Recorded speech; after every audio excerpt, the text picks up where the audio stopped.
Hi again. Today I'm going to do my second book, which is Saturday by Ian McEwan. And I loved this book. It's the second book on my list, and I absolutely adored it.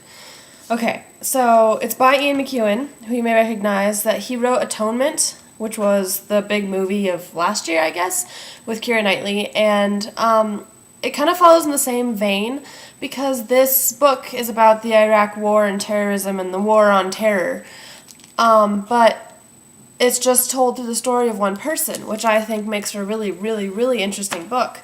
And it does. I mean, you feel like you're actually in the story, even though this did happen in my lifetime, probably your lifetime, unless you're like 4. But, I mean, we're still going through this, and it's just like he's detached but so connected. The book basically is just one day. It's just a Saturday in the life of Harry Perrone. And Harry Perrone's a neurosurgeon.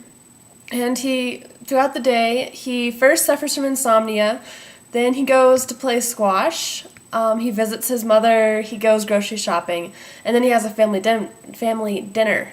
I know that sounds really boring, but the fact of the matter is that Ian McEwan added so many little twists and turns and little tiny things that you wouldn't think mattered in the plot. It's so detailed, but everything ends up having a point. Like every single place, like where he parked his car, has to matter. Every person that he mentions eventually ends up mattering to the plot.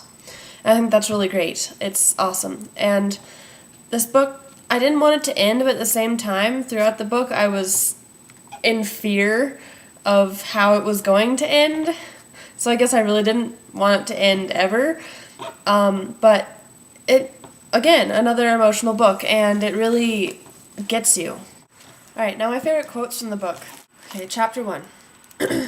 Page 1, actually. That's how good this book is. It started out amazing.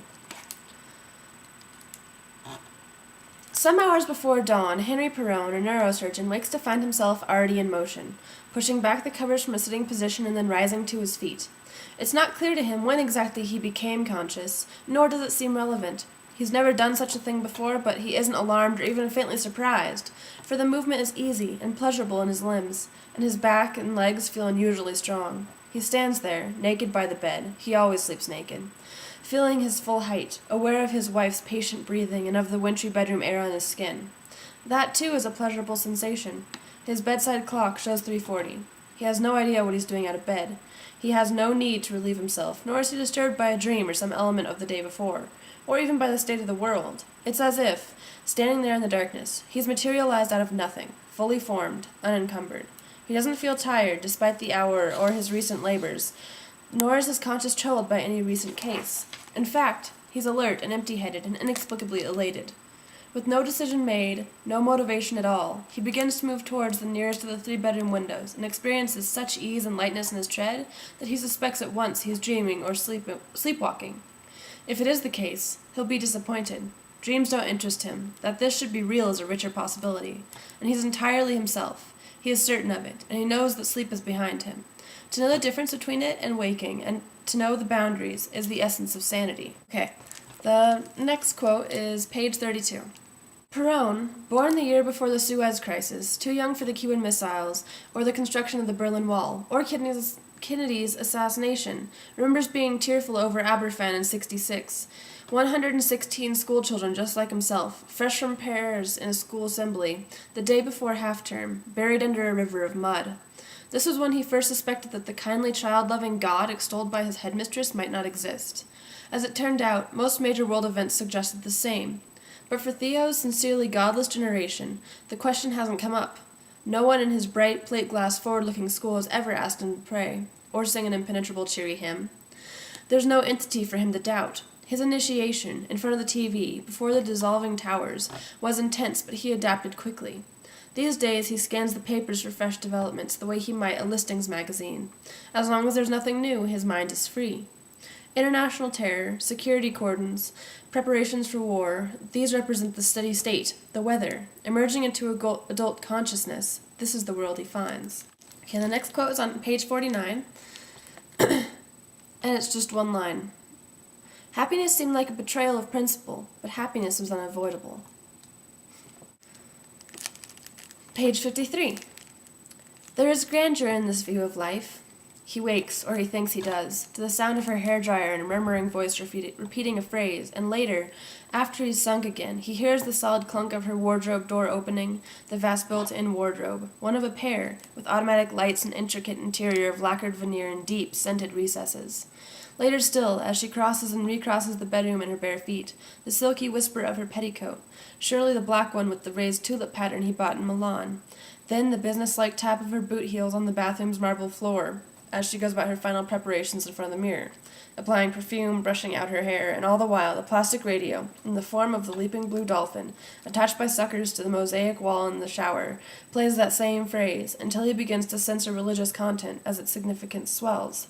There is grandeur in this view of life, it says over and over again. The next page, page 54, has my last quote. Once, on a walk by a river, Eskdale, in low reddish sunlight with a dusting of snow, his daughter quoted to him an opening verse by her favorite poet. Apparently, not many young women loved Philip Larkin the way she did. If I were called in to construct a religion, I should make use of water. She said she liked that laconic called in, as if he would be, as if anyone ever is. They stopped to drink coffee from a flask, and Perron, tracing a line of lichen with a finger, said that if he ever got the call, he'd make use of evolution. What better creation myth? An unimaginable sweep of time, numberless generations spawning by infinitesimal steps, complex living beauty out of inert matter. Driven on by the blind furies of random mutation, natural selection, and environmental change. With the tragedy of forms continually dying, and lately the wonder of minds emerging, and with them morality, love, art, cities, and the unprecedented bonus of the story happening to be demonstrably true.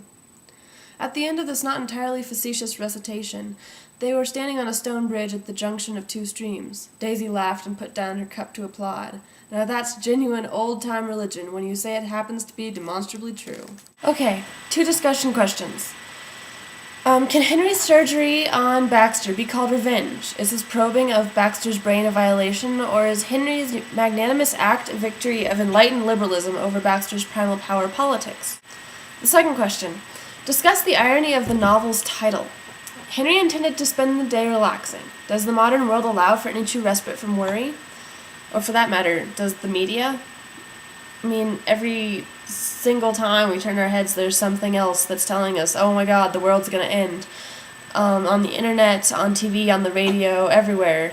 I mean, I think it's kind of horrifying, but at the same time, I think it's good that we're informed, and it's good that we know what's going on in our world, but to the same extent, is this worry just for nothing?